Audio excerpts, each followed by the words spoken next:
الحمد لله رب العالمين والصلاة والسلام على خاتم النبيين وعلى آله وأصحابه أجمعين. أما بعد فأعوذ بالله من الشيطان الرجيم. بسم الله الرحمن الرحيم. اسلامی شادی، اس حوالے سے چند ایک گزارشات آج کے درس میں آپ کی خدمت میں عرض کرنی ہے۔ ہمارا یہ ملک اسلامی جمہوریہ پاکستان ہے۔ اسلام کے نام پر اس کو حاصل کیا گیا، جہاں پر اور بہت سارے اسلامی طور طریقے اپنانے چاہیے، وہیں پر شادی کے موقع پر بھی اسلامی طور طریقے اپنانے چاہیے۔ شادی، نکاح، اس کی اہمیت شریعت اسلامیہ کے اندر کیا ہے، چند ایک چیزیں آپ کے گوش گزار کرتا ہوں، آپ ذرا سنیے گا۔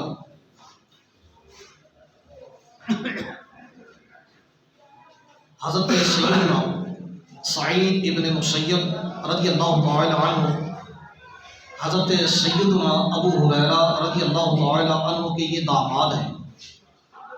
ان کے بارے میں آتا ہے کہ ایک نوجوان ان کے پاس مسجد میں آتا تھا اور ان کے پاس بیٹھتا، ان کی باتیں سنتا۔ پھر ایک وقت آیا کہ وہ کچھ عرصے کے لیے غائب ہو گیا۔ پھر اچانک ایک دن وہ آپ کے پاس آیا، نماز وغیرہ پڑھی تو آپ نے اس نوجوان سے فرمایا کہ اے بیٹا، کتنا عرصہ ہو گیا، تو کہاں پر غائب رہا، اتنا عرصہ کہاں پر غائب رہا؟ عرض کرنے لگے کہ میری گھر والی کا انتقال ہو گیا تھا، جس کی وجہ سے میں حاضر نہیں ہو سکا۔ اچھا، بات آئی گئی ہوگی، تھوڑی دیر گزری تو فرمانے لگے کہ کیا تو نکاح کرنا چاہتا ہے؟ کہنے لگے کہ میں غریب آدمی، میرے ساتھ کون نکاح کرے گا؟ فرمانے لگے کہ اگر کوئی نکاح کرے تو تیار ہے؟ کہنے لگا میں اس کے لیے تیار ہوں، مجھے اور کیا چاہیے؟ فرمانے لگے کہ میری ایک بیٹی ہے، اگر میں اس کے ساتھ تیرا نکاح کر دوں؟ وہ ہکا بکا ہے کہ یہ کیا کہہ رہے ہیں، کیونکہ اس سے پہلے بادشاہ وقت نے اپنے بیٹے کا رشتہ ان کی بیٹی کے لیے بھیجا تھا اور انہوں نے انکار کر دیا تھا۔ بادشاہ وقت نے اپنے بیٹے کا رشتہ اور انہوں نے، سعید ابن مسیب نے انکار کر دیا، اور اسی جرم کے اندر، صرف انکار کرنے کے جرم کے اندر، ان کو ٹھنڈی راتوں کے اندر صوف کا اون کا لباس پہنا کر اوپر سے ٹھنڈا پانی ان پر بہایا گیا، ان کو کوڑے لگائے گئے، یہاں جہاں انکار کیا گیا، لیکن پھر بھی انہوں نے اپنی بیٹی کا رشتہ بادشاہ وقت کے بیٹے کے ساتھ نہیں کیا۔ لیکن یہ تصورات ہمارے معاشرے کے نہیں ہیں۔ ہمارے معاشرے کے اندر تو امیر سے امیر، صاحب منصب افراد کو تلاش کیا جاتا ہے، پاویں وہ حرام دی کمائی کیوں نہ کھاتا ہوں پہ، یعنی یہ کہا جاتا ہے کہ بچہ کماتا کیا ہے، پوچھا جاتا ہے کہ کماتا کیا ہے، کہتے ہیں جناب سیلری صرف 30,000 ہے، 40,000 ہے، لیکن اتوں ماشاءاللہ بڑے ہو جاتے ہیں۔ یہ جو کہنا ہے نا، یہ خطرناک ہے۔ یہ جو اتوں ہو جاتے ہیں نا، یہی حرام ہے۔ یہی جو کہا جاتا ہے اوپر سے بہت ہو جاتے ہیں، یہ اوپر سے جو آنے والے یہی حرام ہے۔ مجھے تو ایک صاحب وہ بتلاتے ہیں کہ ہماری دکان پر آتے ہیں لوگ، وہ صاحب منصب ہے، کسی محکمے کے اندر ہے، وہ جناب یہ اب عید کا موقع آئے گا تو کوئی ایک پینٹ لے جائے گا، کوئی دوسرا آیا تو وہ بھی لے جائے گا، تیسرا آیا تو وہ بھی لے جائے گا، تو یہ حلال تھوڑی لے کے جائیں گے، یہ حرام ہی لے کے جائیں گے، اور وہ گوشت کے جو حرام سے پلا بڑا ہو، اس کے لیے جہنم ہی لائق ہے، اس کے یہ فرمایا گیا۔ لہذا خود بھی یہ میں آپ کو چند ایک چیزیں یہاں پر عرض کرتا ہوں کہ نکاح کس لیے کیا جاتا ہے، اس کی غرض کیا ہونے چاہیے، اس کی اغراض کیا ہے، اس کے مقاصد کیا ہے، یہ میں آپ کے سامنے چند ایک چیزیں رکھتا ہوں۔ تو یہ میں آپ کو بتا رہا ہوں کہ حضرت سعید ابن مسیب رضی اللہ تعالی عنہ نے اپنی بیٹی کا نکاح اس نوجوان سے اسی وقت گواہوں کی موجودگی میں کر دیا۔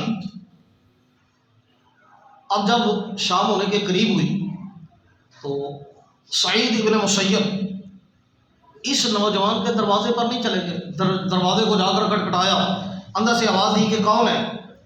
تو انہوں نے فرمایا کہ میں سعید ہوں. کہنے لگے کون سے سعید؟ فرمایا کہ میں سعید ابن مسیب ہوں. وہ حیران رہ گئے کہ اتنا عرصہ ہو گیا آپ کو کبھی کسی کے دروازے پر نہیں دیکھا گیا. سعید ابن مسیب یہ ایسے اللہ والے تھے، کسی کے دروازے پر ان کو نہیں دیکھا گیا. وہ حیران تھا کہ اچانک میرے دروازے پر سعید ابن مسیب کیسے آ گئے. دروازہ کھولا، باہر نکلے، عرض کیا کہ حضور مجھے بلا لیا ہوتا، مجھے پیغام دے دیا ہوتا، میں آپ کی خدمت میں حاضر ہو جاتا. فرماتے نہیں، تیرے جیسے اس لائق ہیں کہ ان کے پاس آیا جائے. پھر فرمانے لگے کہ میں نے سوچا کہ تیرا نکاح ہو گیا، اب نکاح کے بعد تجھے تنہائی، تجھے اکیلے کے اندر رات گزارنے دوں، یہ مجھے پسند نہیں آیا کہ جب تیرا نکاح ہو چکا تو ایسی صورت میں پھر بھی تو تنہا رات گزارے، مجھے یہ اچھا نہیں لگا. تو میں اپنی بیٹی کو بھی اپنے ساتھ لے آیا. پھر سائڈ پر ہوئے تو پیچھے ان کی بیٹی کھڑی تھی، پیچھے ان کی بیٹی کھڑی تھی. اب انہوں نے اپنے گھر کی چھت پر چڑھ گئے، گھر کی چھت پر چڑھ کر اپنے دائیں بائیں جو محلے دار تھے ان کے اندر اعلان کر دیا، اے لوگو گواہ ہو جاؤ کہ سعید ابن مسیب نے اپنی بیٹی کا نکاح میرے ساتھ کر دیا ہے. اب لوگ بھی حیران ہیں کہ بادشاہ کے پتر دے نال لگیتا نہیں، یہ تو بالکل غریب ہے، اس کے نال کیوں کر دیتا.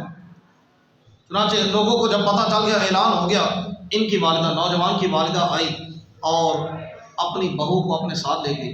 فرمانے لگی کہ ابھی میں اس کو کچھ سمجھا لوں پھر اس کو بھیجتی. جو کچھ بھی ماں نے سمجھانا تھا سمجھا دیا، پھر ان کے ہاں بھیج دیا. اب جب ان کے ہاں وہ بیٹی آئی، دیکھا کہ روٹی کا ایک ٹکڑا پڑا ہوا ہے. سعید ابن مسیب نے جن کے ساتھ نکاح کیا اس نوجوان کے ہاں روٹی کا ایک ٹکڑا پڑا ہوا ہے. تو اس لڑکی نے کہا کہ یہ کیا ہے؟ کہنے لگا کہ میں روزے دار تھا تو یہ ٹکڑا میرے پاس تھا تو میں نے اس کو رکھ لیا تاکہ رات کو افطاری اس کے ساتھ ہی کروں. وہ حیران رہ گئی، کہنے لگی اوہو، میرے باپ نے آپ کے اندر دیکھا کیا ہے؟ میرے باپ نے آپ کے اندر دیکھا کیا کہ آپ جیسا بندہ کہ جس کا توکل ہی کوئی نہیں، رب پر بھروسہ ہی کوئی نہیں، کہ افطاری کے لیے ٹکڑا بچا کر رکھا ہوا ہے. میں نے تو سمجھا تھا میرے باپ نے کسی اللہ پر بھروسہ کرنے والے کے ساتھ، توکل والے کے ساتھ میرا نکاح کیا ہوگا، اور آپ افطاری کے لیے روٹی کا ٹکڑا بچا کر رکھے ہوئے ہیں. انہوں نے کہا بی بی تو رہنے دے، میں صدقہ کر دوں گا. تو اب ذرا غور کیجیے کہ بیٹی کی تربیت باپ نے کیسی کی ہوگی. یہاں پر تو بیٹیاں چاہتی ہیں باپ 100 بری ترلے بھی کرتا رہے کہ فلاں لڑکا اچھا ہے، وہ نیک ہے، پرہیزگار ہے. کہیں نہ اندر کو کار ہے، بینک بیلنس ہے کہ نہیں ہے، نہیں ہے تو میں کرنا ہی نہیں. اور یہاں پر سعید ابن مسیب کی بیٹی جس کے ساتھ نکاح ہو گیا صرف روٹی کا ٹکڑا رکھا ہے وہ بھی افطاری کے لیے، اور کہہ رہی ہے کہ تھوڑا اللہ سے بھروسہ کتنے. میں نے تو سمجھا تھا میرے باپ نے کسی توکل والے سے نکاح کیا ہوگا، لیکن آپ کیسے؟ انہوں نے وہ بھی صدقہ کر دیا. یہ ہے اچھی تربیت کا نتیجہ. میں آپ کو جو عرض کرتا ہوں، ورنہ مشکلات بڑھ جاتی ہیں. اچھا، ایک تو بات یہ تھی. دوسری بات اگلی بھی سنیے ذرا.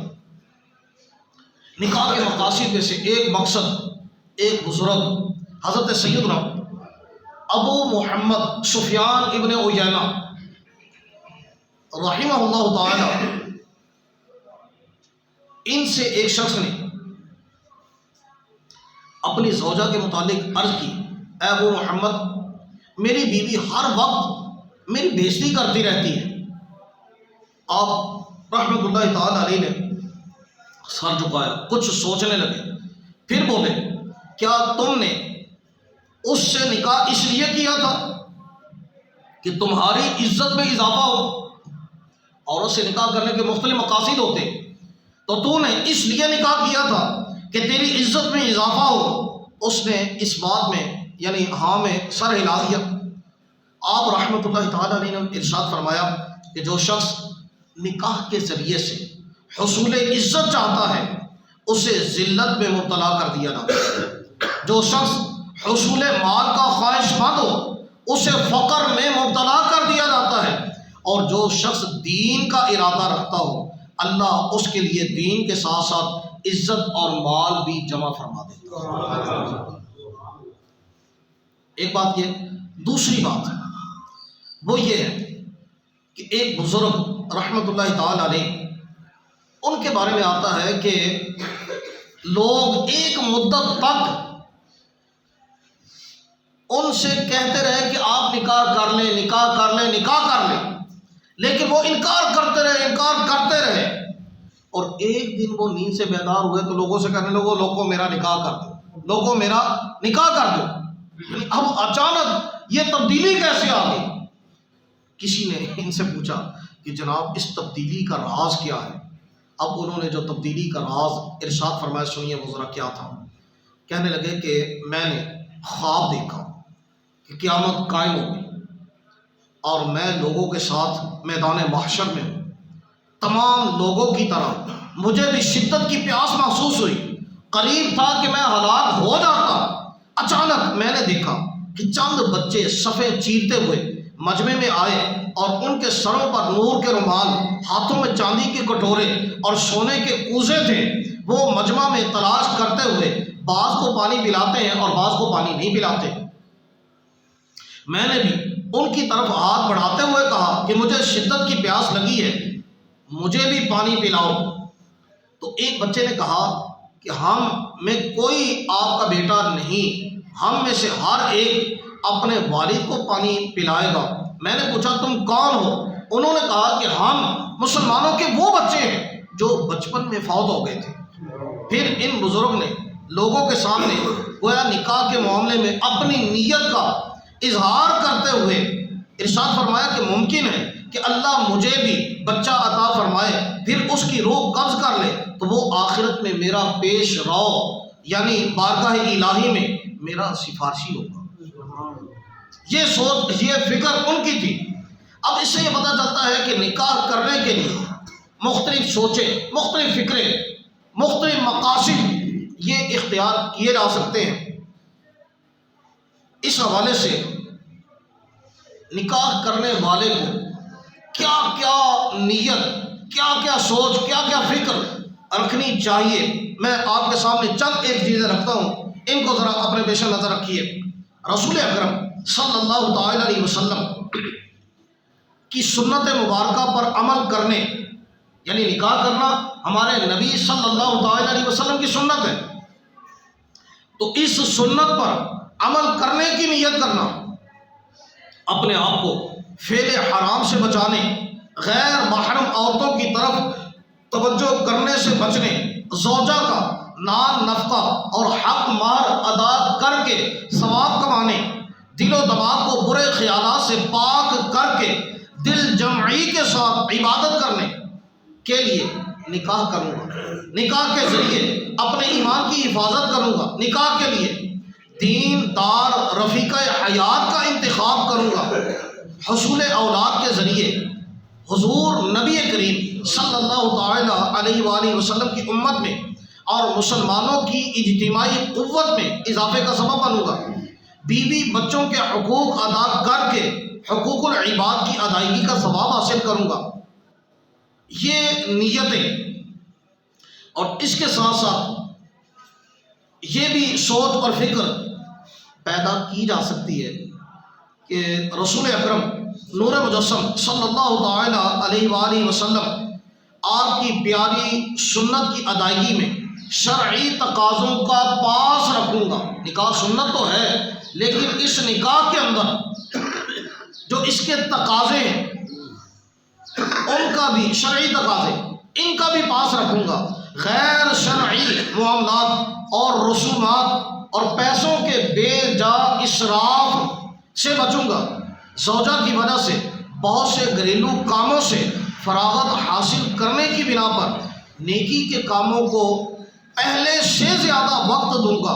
زوجہ اور اولاد کے حقوق کی ادائیگی کے لیے کسب حلال کروں گا، اوتے والی کمائی نہیں کروں گا، صرف کسب حلال، رزق حلال یہی حاصل کروں گا اور ان کو کھلاؤں گا، ان کو پلاؤں گا، حرام کی بنت تک نہ لگنے دوں گا۔ کسب معاش کی راہ میں پیش آنے والی مشقتوں پر رضا الہی کے لیے صبر کروں گا۔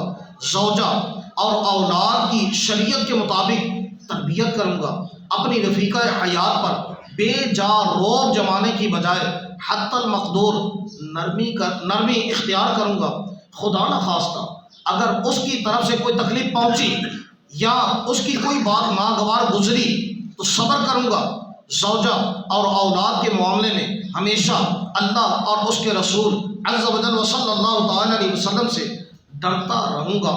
مفسر شہیر حکیم الامت مفتی احمد یار خان نعیمی رحمۃ اللہ تعالی علیہ آپ فرماتے ہیں نکاح اور ایمان یہ دو ایسی عبادتیں ہیں، نکاح اور ایمان یہ دو ایسی عبادتیں ہیں جو حضرت سیدنا آدم علیہ السلام سے شروع ہوئی اور تا قیامت قائم رہے گی۔ نکاح بہترین عبادت ہے کہ اس سے نسل انسانی کی بقا ہے، یہی صالحین اور ذاکرین عابدین کی پیدائش کا ذریعہ ہے۔ نکاح انسان مرد کا صرف انسان عورت ہی سے ہو سکتا ہے، نہ جن سے ہو سکتا ہے، نہ دریائی انسان سے ہو سکتا ہے، نہ کسی جانور سے، کیونکہ دنیاوی نکاح میں ہم جنس ہونا یہ شرط ہے۔ یعنی آدمی کا نکاح صرف عورت کے ساتھ ہی ہو سکتا ہے، وہ بھی انسانی عورت اس کے ساتھ ہی ہو سکتا ہے، کسی اور کے ساتھ جن وغیرہ کسی کے ساتھ نہیں، کوئی جن کو پری کوئی جننیاں ان کے ساتھ نہیں ہو سکتا۔ اب یہاں پر یہ ذکر کیا گیا کہ مرد کا عورت کے ساتھ، مرد کا مرد کے ساتھ نہیں، عورت کا عورت کے ساتھ نہیں، اس قسم کا کوئی تصور اسلام کے اندر کم از کم نہیں ہے۔ اب نکاح کہتے کسے ہیں اس پر ذرا غور کیجیے۔ ہمارے ہاں نکاح کو کتنا مشکل کر دیا گیا، لیکن شریعت اسلامیہ کے اندر نکاح نام کس چیز کا ہے؟ صدر الشریعہ بدر الطریقہ حضرت علامہ مولانا محمد امجد علی اعظمی رحمۃ اللہ تعالی علیہ نے بہار شریعت کے اندر یہ بات ذکر فرمائی۔ آپ فرماتے ہیں نکاح اس عقد کو کہتے ہیں جو اس لیے مقرر کیا گیا کہ مرد کو عورت سے جمع وغیرہ حلال ہو جائے۔ مزید فرماتے ہیں کہ ایجاب و قبول، مثلا ایک کہے کہ میں نے اپنے کو تیری زوجیت میں دیا، دوسرا کہے میں نے قبول کیا، یہ نکاح کے رکن ہے۔ ایجاب اور قبول یہ نکاح کے رکن ہے۔ پہلے جو کہے وہ ایجاب ہے اور اس کے جواب میں جو دوسرا الفاظ کہے گا اس کو قبول کہا جاتا ہے۔ ہمارے معاشرے کے اندر ایک عجیب قسم کی صورت پیدا ہو گئی کہ کہا یہ جاتا ہے، مجھے چند ایک مرتبہ کسی جگہ پر جانے کا اتفاق ہوا کہ ایجاب عورت کی طرف سے اجازت لے لی گئی اور مرد کو قبول کروا لیا گیا، نکاح ہو گیا، فارم فل ہو گیا، سب کچھ ہو گیا۔ اب بچی کی طرف سے اس کا باپ میرے پاس آیا پیغام لے کر، جناب آپ نے بچی کو تو قبول کروایا ہی نہیں، بچی کو تو قبول کروایا نہیں، تو نکاح کیسے ہوا؟ میں کہ اللہ کے بندے جب اس نے اجازت دے دی تو اس سے قبول تو کروانے کی ضرورت ہی نہیں، اس نے تو ایجاب کر دیا، اجازت دے دی، اب قبول تو صرف ایک طرف سے ہونا ہے۔ جو پہلے بات کرے گا وہ ایجاب ہے، جو دوسری مرتبہ بات کرے گا اس کے جواب کے اندر وہ قبول کہلاتا ہے، اور قبول ایک ہی کی طرف سے نہ کہ دوسرے کی طرف سے۔ لیکن وہ بضد تھے کہ نہیں جناب میری بچی راضی نہیں ہے، وہ کہنی میرے کو قبول کرواؤ۔ عجیب سی صورت پیدا ہو گئی۔ اچھا وہ جو بھی ہونا تھا سو ہوا۔ ایک اور جگہ مجھے جانے کا اتفاق ہوا کہ وہاں پر بھی ایجاب و قبول کروا لیا، تو بچی کی طرف سے پھر اس کی سہیلیوں نے شور ڈال دیا، مولوی صاحب نے تو قبول کروایا ہی نہیں ہے، دیکھو مولوی صاحب نے بچی سے تو قبول کروایا ہی نہیں۔ اور جب میرے تک یہ بات پہنچی تو پھر خیر میں نے جو سمجھانا تھا، وہ اسپیکر مائک میرے ہاتھ پہ تھا اس وقت، پھر جس کے ہاتھ میں مائک ہوتا ہے اسی کی بات ہوتی ہے، دوسروں کی بات تو شاید اتنی نہ بھی اوپن ہوئی ہو، لیکن جو پھر میں نے سمجھایا پھر نکاح کس چیز کا نام ہے، ساری بہنیں یہ صورتحال پورے جتنے بھی افراد تھے سب کو پھر سمجھایا کہ بھائی نکاح کنوں کہندے نے، اس دا ظاہر ہے کہ ایک او بندہ کہ جڑا اتنے سال تک جن نے دین نو پڑھیا، دین نو پڑھا رہا ہے، تے انہوں نکاح دا پتہ کوئی نہیں، جن دی اے فیلڈ ہے، جڑا سینکڑوں نکاح پڑھا چکیا، جن دی اے فیلڈ ہے، انہوں پتہ نہیں چلیا کہ اے میں قبول کنوں کروانا ہے تے ایجاب کنوں کروانا ہے، تے جڑی پا نہ پڑھی تے وقت نو پڑھی انہوں پتہ ہے کہ قبول کنوں کروانا ہے کنوں نہیں کروانا۔ پھر جس نے میں چند گلاں کیتیاں تے پھر سارا شور شرابہ مک گیا۔ تو ایسا بھی ہمارے معاشرے کے اندر ہو سکتا ہے کہ یہ کوئی اس قسم کی صحبتیں ان کو میسر ہوں جس میں اس بے راہ روی کو رواج دیا جاتا ہو اور جو اصل دین ہے اس کو بلا دیا گیا ہو۔ اب میں صرف چند ایک چیزیں آپ کے سامنے رکھتا ہوں۔ معاشرتی اعتبار سے نکاح کی اہمیت کیا ہے، اس کو ذرا ہم سب کو اپنے پیش نظر رکھنا چاہیے۔ نکاح صرف مذہبی طور پر ہی نہیں بلکہ معاشرتی طور پر بھی انتہائی اہمیت کا حامل ہے، کیونکہ نسل کی بقا، نگاہ اور شرم گاہ کا تحفظ اور بدکاریوں کی کافی حد تک بندش نکاح ہی سے وابستہ ہے، اور یہ ساری چیزیں ایک حسین معاشرے کے لیے کلیدی حیثیت، بنیادی حیثیت رکھتی ہیں۔ اس کے علاوہ ایک حسین معاشرہ مختلف خاندانوں سے مل کر ہی بنتا ہے۔ جن معاشروں میں خاندان کا تصور نہیں، وہ معاشرے در حقیقت درندوں کے جنگل کا نقشہ پیش کرتے ہوئے نظر آتے ہیں۔ لہذا حسین معاشرے کے لیے خاندان اکائی کی حیثیت رکھتا ہے، اور اس خاندان کے ارتقائی مراحل کا سب سے پہلا مرحلہ اس کی بنیاد ازدواجی زندگی ہی ہے، جس کا صحیح تصور نکاح شرعی کے بغیر ممکن ہی نہیں، کیونکہ اسلام نے نسل کی حفاظت اور مہذب معاشرے کی تشکیل کے لیے نکاح کی صورت میں جو خوبصورت نظام عطا فرمایا ہے، اگر اس کو نظر انداز کر کے انسان جانوروں کی طرح جہاں جی چاہے منہ مارتا پھرے تو معاشرے میں حیوانیت عام ہوگی، مہلک قسم کی ہلاک کر دینے والی بیماریاں پھیلیں گی، نسل ہلاک ہوگی، نسب برباد ہو جائے گا، خاندان کا وجود مٹ جائے گا، قوموں کی قومیں ختم ہو جائیں گی، معاشرے میں حقیقی تہذیب نام کو بھی نہیں رہے گی، اور سکون نام کی چیز ڈھونڈنے سے بھی نہیں ملے گی۔ یہی وجہ ہے کہ جو ممالک یا معاشرے نکاح اور شادی کے اسلامی نظام کی نعمت سے محروم ہے، یا جہاں فطری خواہشات کی تسکین کے لیے شادی کے اسلامی نظریات و تعلیمات کو نظر انداز کر دیا گیا اور غیر شرعی طریقوں کو قانونی حیثیت حاصل ہونے یا سماجی طور پر غیر معیوب سمجھنے وغیرہ کی وجہ سے رواج ملا، وہاں عجیب بے چینی اور بے قلی پائی جاتی ہے، جس طرح کے طرح کی اور وہاں پر طرح کی پریشانیوں کا سامنا ہے۔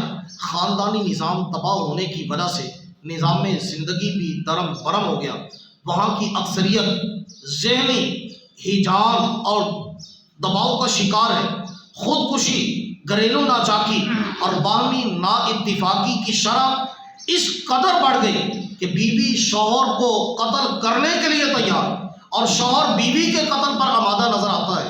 ایک رپورٹ کے مطابق ان ممالک میں کورٹس کے اندر پیش ہونے والے مقدمات کی اکثریت نفسیاتی معاملات پر مشتمل ہوتی ہے۔ اسلامی تعلیمات سے محرومیوں اور نسل، خاندان اور رشتوں کے معاملے میں پائی جانے والی بدعنوانیوں کی وجہ سے انسان اپنے ماں باپ، بہن بھائی، نانا نانی، دادا دادی اور بارہا اپنے بیوی بچوں سے بھی بیگانہ ہو کر رہ جاتا ہے۔ ان کے علاوہ چچا چچی، ماموں، خالہ وغیرہ جیسے بہت سے رشتوں کا کوئی تصور ہی نہیں پایا جاتا۔ الغرض جیسے ہمارے مسلم معاشروں میں نکاح کے سبب حسین خاندانی تصور پایا جاتا ہے کہ ماں باپ، بہن بھائی، بیوی بچے اور بچے کے تایا چچا، ماموں، پھپھا وغیرہ اور ان کی اولادیں ہوتی ہیں، ان کے علاوہ اور بہت سے رشتہ دار اور رشتہ داروں کے رشتہ دار ہوتے ہیں، سسرالی رشتے ناطے ہوتے ہیں، آپس میں وقتاً فوقتاً میل جول لین دین کے سلسلے ہوتے ہیں، گھریلو دعوتیں ہوتی ہیں، غموں اور خوشیوں میں بھی ایک دوسرے کی شرکت غموں کو ہلکا کرنے اور خوشیوں کے رنگوں کو مزید شوق کرنے کا سبب بنتی ہیں۔ اس قسم کی خاندانی اور معاشرتی دلکشی اور خوبصورتی ان معاشروں کے حصے میں نہیں جو شادی اور نکاح کے اسلامی نظام اور اسلامی تہذیب سے محروم ہے۔ رسول کریم صلی اللہ تعالیٰ علیہ وآلہ وسلم نے ارشاد فرمایا کہ 4 چیزیں رسولوں کی سنت میں سے ہیں۔ وہ 4 چیزیں کیا ہیں؟ فرمایا الحیاء والتعطر والسواک والنکاح، حیا کرنا، عطر لگانا، مسواک کرنا اور نکاح کرنا، یہ چار چیزیں رسولوں کی سنت سے اور اسی طرح سے قرآن مجید، احادیث رسول صلی اللہ تعالی علیہ وسلم، ان میں نکاح کا حکم دیا گیا، نکاح کی ترغیب دلائی گئی۔ چنانچہ سورہ النور کے اندر فرمایا وَأَنكِحُوا الْأَيَامَ مِنكُمْ، اور نکاح کرو اپنوں میں ان کا جو بے نکاح ہو، جو تم میں بے نکاح ہو ان کا نکاح کرو۔ یوں ہی ہمارے پیارے آقا صلی اللہ تعالی علیہ وآلہ وسلم، آپ کے ارشادات کے اندر بھی یہ ارشاد بھی موجود ہے۔ آپ نے فرمایا من احب فطرتی فلیستن بسنتی ومن سنتی النکاح، فرمایا کہ جو شخص میری فطرت یعنی اسلام سے محبت کرتا ہے اسے میری سنت اختیار کرنی چاہیے، اور نکاح بھی میری سنت ہے۔ اور ایک مقام پر یہ فرمایا النکاح من سنتی فمن لم یعمل بسنتی فلیس منی، فرمایا کہ نکاح میری سنت ہے، تو جس نے میری سنت پر عمل نہ کیا وہ مجھ سے نہیں ہے۔ اور ایک مقام پر یوں بھی فرمایا من راغب عن سنتی فلیس منی، جو میری سنت سے روح گردانی کرے وہ مجھ سے نہیں۔ اور ایک مقام پر یہ فرمایا من استطاع منکم الباءۃ، جو بندہ تم میں نکاح کرنے کی استطاعت رکھتا ہے فلیتزوج، بس چاہیے کہ وہ نکاح کرے، فإنہ اغض للبصر، کہ یہ نکاح کو جھکانے والا ہے، نکاح آنکھوں کو جھکانے والا ہے، فإنہ اغض للبصر، کہ یہ نکاح کو آنکھوں کو جھکانے والا ہے، وہ احسن للفرج، اور شرمگاہ کی حفاظت کرنے والا ہے، ومن لا، اور جو نکاح کی استطاعت نہیں رکھتا فلیصم، تو چاہیے کہ وہ روزے رکھے، روزوں کا مہینہ ہے، چاہیے کہ وہ روزے رکھے، فإن الصوم له وجاء، کہ یہ روزے رکھنا اس کے لیے ڈال ہے، اس کا علاج ہے، کہ جب روزے رکھے گا شہوت پیدا نہیں ہوگی، شہوت سے بچے گا تو ایسی صورت میں نگاہ اور شرمگاہ کی حفاظت ہو جائے گی۔ اسی طرح سے ارشاد فرمایا کہ من تزوج فقد استکمل نصف الایمان، جس بندے نے نکاح کر لیا تو تحقیق اس نے آدھا ایمان محفوظ کر لیا۔